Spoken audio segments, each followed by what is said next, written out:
Nothing ever goes away until it has taught us what we need to know. Pima Quadrin. What's the word, folks? My name is Ntwane. I've been a drug addict for 13 years.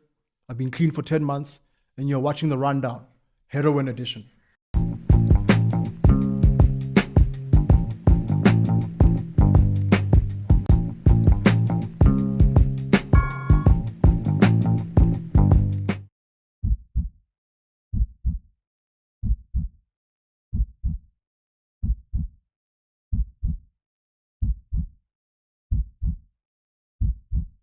You, me, all, this, our, us, together, high, time, this, is, no, happy, yes, space, nothing, addiction, message, confusion, evil, control, decay, continue, love, define, belief, reflection, real, interaction, gun, you get it.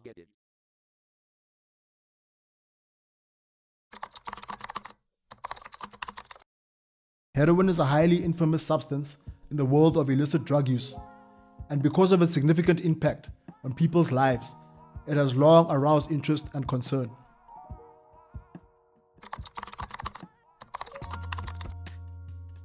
Heroin is produced via a complicated procedure that turns natural ingredients into a strong illegal substance. Fundamentally, morphine, a naturally occurring chemical found in the sap opium poppy, is used to create heroin. Although opium poppy is heroin's primary source, the drug is frequently produced through several steps, including refining, purification, and packaging. Heroin is secretly manufactured in underground facilities utilizing a variety of chemicals, solvents, and machinery. These labs aim to produce the finished product with the appropriate consistency and purity. White powder heroin, brown powder heroin, and black tar heroin. All types contain ingredients that are slightly different, and the substance is likely to have been infused with other chemicals. This may increase the drug's potency, making it more dangerous in some cases, if not all.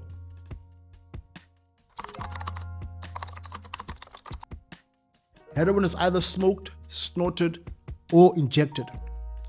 Many new users begin by snorting or smoking heroin because they wish to avoid the social stigma attached to injection. These users often mistakenly believe that just smoking or snorting heroin will not lead to addiction. This, folks, could be nothing further from the truth. It doesn't matter whether you snort, smoke, or inject. If you use heroin for long enough, you will become an addict. There's no two ways about it. On a physical level, a heroin high causes an overwhelming feeling of relaxation and exhilaration. A warm, comforting sensation that permeates throughout the body is frequently described by users, along with the numbing of tension and physical pain. On a mental level, a heroin high produces a profound sense of tranquility and contentment. It causes a state of mental haziness and disconnection from the environment. You get me? The numbing of thoughts and feelings can relieve users of psychological or emotional anguish. The sedative properties of the substance can cause sleepiness, dozing off, or even entering a semi-conscious condition known as nodding. Users may experience a sense of time slowing down and a deep sense of relaxation that is sometimes characterized as a warm blanket engulfing the mind. Can you believe it? Hey?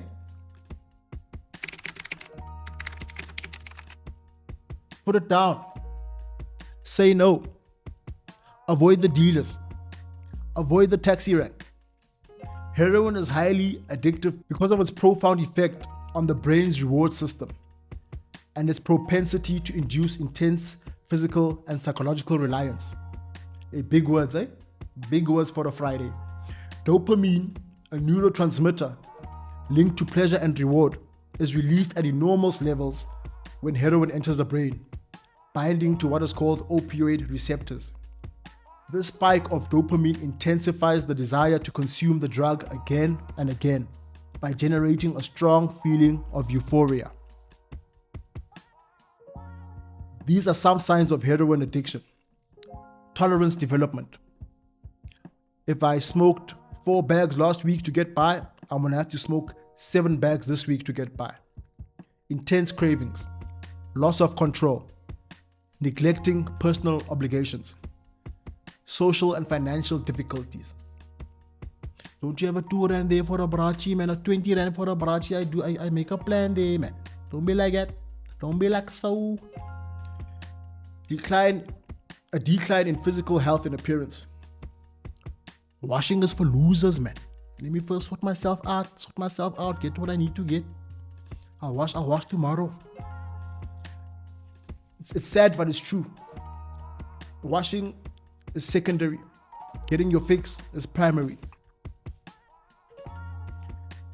Psychological health problems. And lastly, withdrawal symptoms themselves. Extreme sweating, nausea and vomiting, diarrhea. Sometimes you are vomiting while having a diarrhea at the same time. What do you tell the people? What do you focus on? You're vomiting and you've got diarrhea at the same time. I'm not trying to make light of this. It's just, imagine. One of those in isolation is bad enough. Both of them at the same time, that's intense. Stay away from drugs, folks. Kids, stay away from drugs. Go cycling or something. Go swimming. Right? Paint a picture.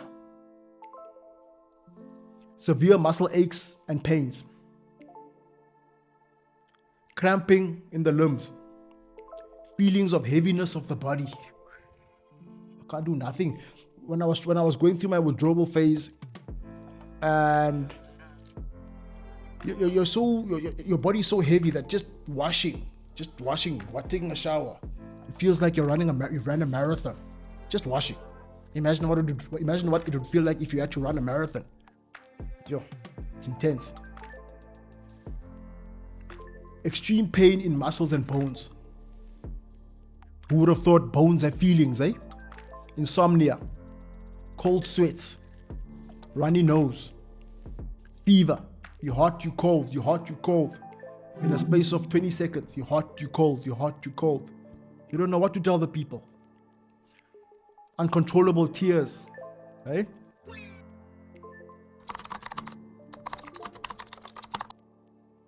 People turn to drugs and alcohol for a multitude of reasons. Understanding these motives may be what it takes to help someone overcome addiction. Drugs affect people of all ages, genders, races, and socio-economic statuses. Let's examine the top reasons for substance abuse. Number 1, social glorification. We see it in movies. We see it in music videos. People smoke weed like it's nothing. They do a line of cocaine like they sponsored. As long as we keep seeing this stuff in media, it's always going to be leaving an imprint on people who don't have the necessary information or the tools to know better. Peer pressure. I want to be like Ricardo. I want to be like Jabulani. He's a cool look, that guy. He smokes all the time and he's alright, man. He smokes all the time and he's alright. If I can be like that, the girls will like me. The girls are gonna fight for me. Self-medication. People have gone through traumas in life. They haven't quite overcome them. They suffer in silence. Some of them, they turn to drugs just to ease the pain. Ease the pain. No judging. Grieving after a loss. Some people grieve differently, and it takes some people longer to bounce back and pick themselves up than others. Some people never get over it. Sadly, they turn to drugs just to make themselves, feel, numb the pain, and escape the reality of matters.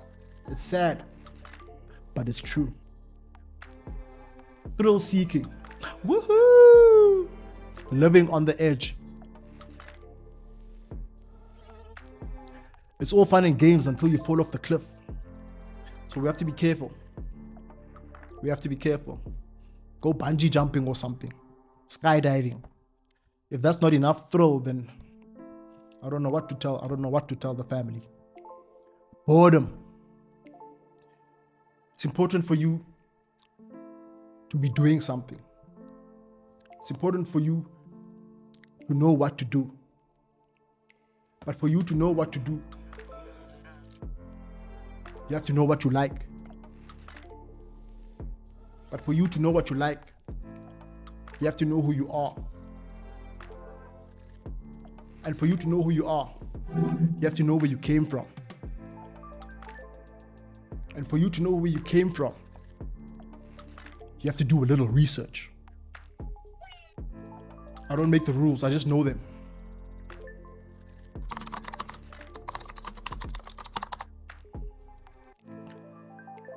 A gram could go for 275 depending on, but on a street level, we bought it on a street level. On a day-to-day basis, small amounts. 20 Rand to 40 Rand depending on where you are. Does the dealer owe you something? Could you sort out a deal? 20 to 40 Rand.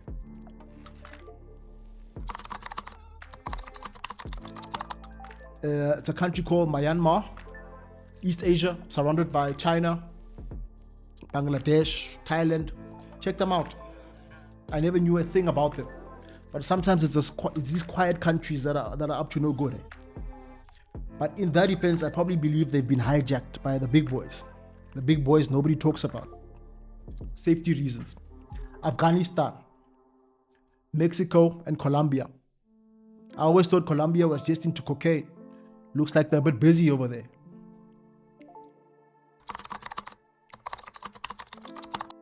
Recent reports reveal that Afghan heroin is transported from Afghanistan via Pakistan.